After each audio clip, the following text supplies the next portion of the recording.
All right, folks, Rick Berube here, and we are doing another Facebook Live today with lovely Holly Hoepfner from the Scottsdale office in Arizona. Welcome, Holly. Thank you. As you can hear, the studio audience loves you. All right, Holly, well, listen, you know what? Tell us a little about yourself, how long you've been doing this, maybe about your last year and this year, anything you want to talk about your experience in real estate, please. Sure. I've been licensed since 2005, February of 2005. Before that, I went to ASU and majored in kinesiology, and then went to University of Phoenix and got my master's in business administration. Somehow I ended up in real estate. So my mom actually was in real estate. She still is, and she works for a totally different company. But she needed help, and so she thought I could get my real estate license, help her out. So I did get my real estate license, then never ended up working with her because we just decided that probably working together wasn't the best thing. Family, and then keep it separate, right? That's Yeah. good. I didn't know you said kinesiology, right? Did I say that right? I didn't know that. Exercise science, like yes, that's something I learned. Wow. So I was gonna go on and do physical therapy, and I just didn't. I took a year off and then got sidetracked with real estate. So That's great. Well, good. Well, I think a lot of people that are in real estate didn't go to high school saying, I want to be in real estate, or college, right? They just, when you look at real estate, especially when I started, like, almost 38 years ago now, when I started, nobody my age was in real estate. They thought I went like, what are you doing here, kid? You're in the wrong department. Go, because there was nobody in my office my age. So when you go to college, you got a degree, you come out, and it gives you a good, head start in the business. Yeah. And another reason I guess I went into it was I wanted to do medical sales, and they said you need outside sales experience. And so they suggested doing this for a year or two to get that outside sales experience. And then I just never went back. So yeah, and you saw, well, look at this money I can make in here. That's exactly with me too. I saw what I did was doing it part-time while going to college. And I was like, I'm making more money than what they tell you, you'll be making in 2 years, almost twice as much. Part-time my first year is what you're going to make your first year out of college, and I don't have to impress anybody other than my clients and customers, right? Because when you're in a corporate job, right, there's always that politics going on that drives me nuts. Yes. Right, that you don't have to worry about because, you are an independent contractor. Right. Which really has so many benefits, doesn't it? It does. Yeah, you can definitely make your own schedule, but sometimes you are prisoner to your clients. That's funny. You say prisoner. I say hostage. Same thing. Hostage. Hostage. Same thing. All right. So, you started in 2005 at the end of the wave, right? So you had a couple years of really good, and then a bunch of years are really bad. Tell us a little about that. How did you handle that? Yeah. I had a year or two of the height of the market, the boom, and then the crash. I became very good at short sales and foreclosures. So I worked with a partner who had a bank partnership. So we got a lot of bank-owned properties. It was a lot of work. We had to do a lot of those BPOs, broker price opinions, which took forever. They were the biggest pain in the butt. But, it was how you had to adapt at that time to kind of keep going through that slower, foreclosure short sale market. And then I became really good at short sales. Again, those were a pain in the butt as well.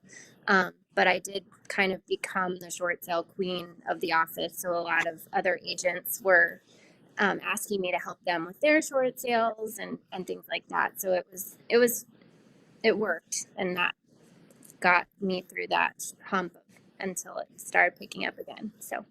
Well, you adapted, right? You adapted. Yeah. This is what you got to do, right? And I think you were being kind, by the way. I think I know who that old partner of yours was, and I'm willing to guess, I would say that we means you did most of the BPO work, and so. That's probably how that went. Exactly. You're very kind. That was very nice of you to say that, but I know better. You did. That's why you became the queen, because you were going through it, right? And let's face it, I know we call them short sales because the bank amount was being shorted, being paid less, but really they took a long time, Yeah. didn't they? I think my longest one was almost 2 years. And Wow. but they can be done in about 4 to 6 months is my shortest. Yeah. And the sellers usually helped out because they got to live there for free and keep the place up, right? That was the deal. And some of them Yeah. even got, remember the cash towards the end? It was Oh, cash cash for keys. keys. Had to do a lot of that negotiating for sure. Isn't that funny? You started in the business where the bank was giving people money to leave, Yeah. right? So they could short sell their property, so they could, take less on the mortgage and just sell the property. Okay, so now it's 2022 and you just came off 32% appreciation in a year, right? It's pretty crazy, this It real is. estate business. It is. You got to be willing to adapt and adjust, and it's really quick. Now, the market's adjusting. Would you agree? Yes, I think so. I'm And seeing what do you, go Well, ahead. I'm seeing properties stay on the market a little bit longer. Um, I'm seeing price reductions happening. Not on every property. I went out with a buyer this last weekend, and that, of course, the one she wanted, the ones that are in like perfect condition, great location, those are still going really quickly with multiple offers, bidding above list. The one we wanted had 8 offers, waiving inspection, waiving appraisal, and well above list price. But there are a few that we did look at that um, had been on the market for a week with no offers too. So it's kind of all over the board right now. But I do see a little bit of a shift, a little bit of a slowdown for sure. Yeah, we don't really. It's funny you say that because like I talk to agents that because I do coaching for the company, like you're in my coaching too, which is awesome working with a professional agent like yourself. Some of these new agents though, they're like, "Oh my God, the train's coming. We're in a bubble. Why? Because I have a listing that's been on the market for 10 days now and it's only got one offer. Well, did they accept it? Well, yeah, but that's not the point. Yeah, that is the point. Yeah. It's so funny. You could tell they haven't been in the business since, if they got in the business after, like, let's say 14 or 15, they've seen nothing but a slow increase and then a big increase. hmm So Yeah. that's, I like this market hopefully shifting a little bit. Just gives the buyers a little bit of breathing room. They don't have to rush right out to the house, to see it. Hopefully. yeah, this market that coming up, if what happens, what looks like is going to happen is going to happen, which is 3 to 5%, maybe 7% appreciation a year after this year, because this year we're already in double digit again, and then because the interest rates, the Fed, I don't know what's up with them. I mean, do you have to raise them that fast? I mean, I don't think so, but whatever. I'm not with the inflation being in a 40-year high. So all these things are bouncing around, in buyers and sellers' minds, and that's what gets them. And the press is going to over sensationalize this, which is going to get people afraid. Which will, I think we're going to go through an economic recession, which only means 2 quarters without growth. The economy. We've already had one. So if we finish this one without growth, which it looks like we're going to, technically that's a recession. But that's not a real estate recession. That's an economic recession as far as the economy goes. Right. Absolutely. All right. So yes, and I agree. Your buyers will have. I mean, your buyers and sellers, like people that are thinking, well, should I sell now? I had no place to go. Well, you do now. Look around. You can find some place. You'll even get some contingency sales kicking up. And the proactive professional agent like yourself, this is a much better market, right? Yes. Yeah. Cool. All right. So let's get to this part. Okay. So my favorite part is to ask people like yourself is, all right. So you want to maximize this thing called real estate as an agent, whether they're new, trying to get to the next level, whatever. What would be the 3 most important pieces of advice you would tell them to focus on? I think first, most important, if you're brand new, to get a mentor or shadow somebody, have a seasoned agent work with you for your first 2 or 3 transactions, and have them go start to finish with you on those transactions so that you know exactly what you're doing. Yeah, shadow them at open houses, all that kind of stuff. Because real estate class, the schooling doesn't teach you everything and actually how to be an agent. They teach you like the verbiage and kind of the contract, not even really the contract. So um, that it would be number one. And then definitely start your database like immediately.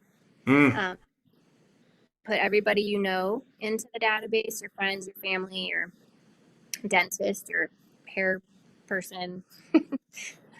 Was that a And dig at me? you know, uh, I'm just so kidding. Yeah. So everybody and at goes least in. Yeah. yeah, everyone goes in there, and then categorize them, as who's who, and then I would also just say meet at least one new person a day, and put them in, if not more. You should definitely do more, but at least don't get overwhelmed and have a goal, of at least 1 to 5 people a day to put in your database.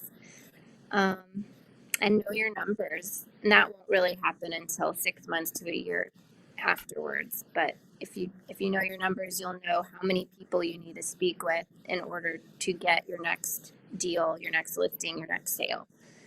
Um, I think and be consistent it's, just on consistency is the marketing, key. follow up, and prospecting. Well, okay, so I love, okay, so let's go through them one at a time. You said the first one was shadowing or get a mentor. And I think that is such a great point, even if you have to split them in a little bit, because, some people get this right away, some people don't.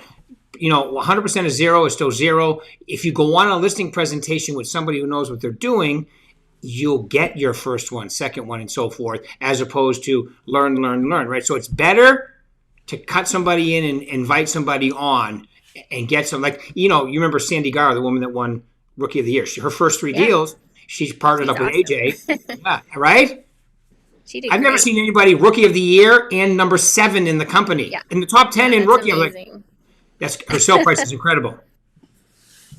That is amazing. And remember, she was let go from Ticketmaster when she just got her real estate license. She like re-energized it after Ticketmaster let her go. So she was like not happy that they let her go, and then very happy they let her go because she had an incredible year. But yes, so find somebody that can help you, because it's better to learn from a top producer or somebody at least that's really good, right, to get you out of the gate hot. Yes. Okay, good. And then the second one was, you said organize your CRM. And fortunately for us, I'm going to go company man here for a second. Fortunately for us here at Berkshire Hathaway Home Services, we have something called the Virtual Agent Center, VAC 2.0, which is like rock star if you use it right, right? Yes. Yeah, How it do you? reminds you. You can set reminders and Right. send birthday, birthday, anniversary, all that stuff, just to keep in touch. Yeah, birthdays, anniversaries, holidays. Holidays. Market reports, neighborhood reports, newsletters. Don't overdo it, but definitely send them some automatic stuff. And when they open it, it tells you. Right. Which is stalker good, I call it. Yeah. The analytics are great. Right. And then you said one of my favorites, which is know your numbers. I mean, you are an independent contractor, a solo entrepreneur, right? Doing this I was going to say, you're doing it for yourself, but not by yourself with the company. If you help us, let us help you. So tell them a little about tell them like your daily contact numbers and why, please. Well, when I do coaching with you, Thank you. my goal my goal is 15 contacts a day, 3 days a week, and then sometimes if I get busy, I kind of do 5 a day, but I still get in that same number as By the long end as of the I week. Yeah. done by the end of the week. I try and hit those numbers, and I know I need to talk to about 31 people before I get a transaction, whether it be a listing, a buyer, closing, whatever. And my goal this year is 25 sales, or somewhere around 15 million.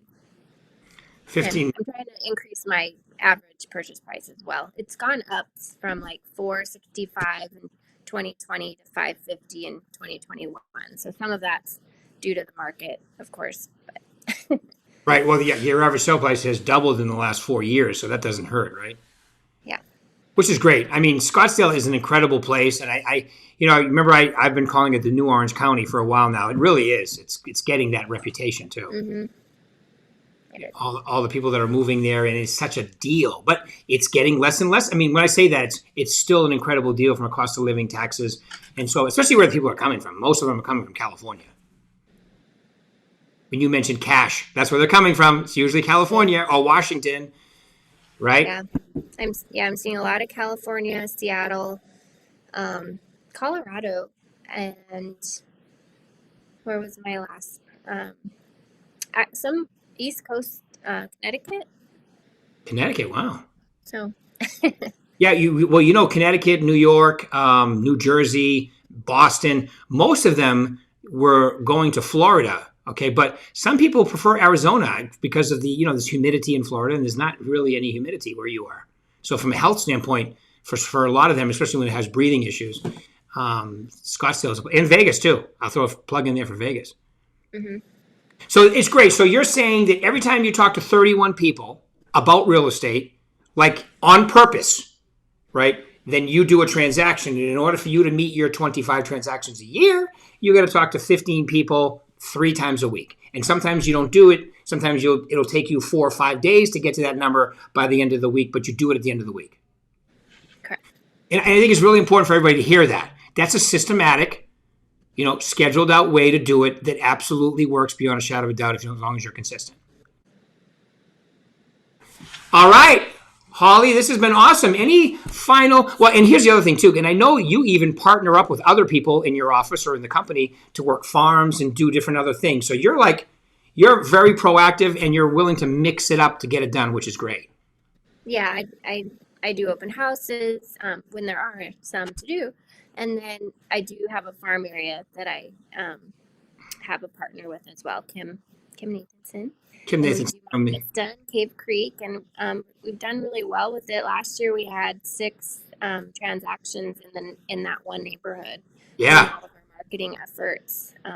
So it's been a good farm for us. But the only way it works is if you're consistent. We do something every single month, whether it's an event or a mailer or we're not allowed to do door knocking anymore, unfortunately. We did that for the last 4 years, and then the HOA kind of put the kibosh on that. But we put flags out for Memorial Day in front of everybody's yards, 300 flags in front of each person's home.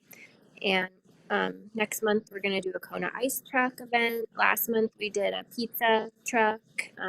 So we just do fun things. And everybody, we did a pickleball tournament.